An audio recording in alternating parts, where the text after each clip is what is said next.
ఎప్పుడు కూడా ఒక సింపుల్ లాజిక్ మీరు గుర్తుపెట్టుకోవాల్సింది, నిరంతరం ప్రజలకు అందుబాటులో ఉండి ప్రజలకు పనిచేస్తా ఉంటే అన్ని పనులు చేయలేకపోయినా మనం చేసి మిగిలిన కష్టాలు కూడా చెప్పుకుంటే కష్టాల్లో నష్టాల్లో వాళ్ళతో భాగస్వాములుగా ఉంటే ప్రజలు ఎప్పుడూ మనల్ని వదిలిపెట్టిపోరు. దానికి ఉదాహరణ మీరు చూస్తే రామానాయుడు గారు ఉన్నాడు ఇక్కడ, సింపుల్ మ్యాన్. ఆయన కూడా ఇదే మరి ఒక మండల పార్టీ ప్రెసిడెంట్ గా ఉన్నాడు.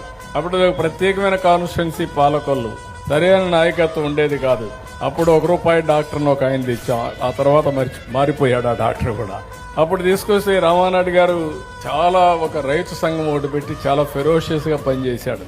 అది చూసిన తర్వాత నాకు అనిపించింది ఈయన్ని కానీ ఎంపిక చేసుకుంటే బెటర్ గా ఉంటుందని నేనే ఎంపిక చేసుకొని ఆయన ఎమ్మెల్యేగా ఆ రోజు ఎంపిక చేస్తే తర్వాత అన్ని ఎన్నికల్లో తిరుగులేని నాయకుడుగా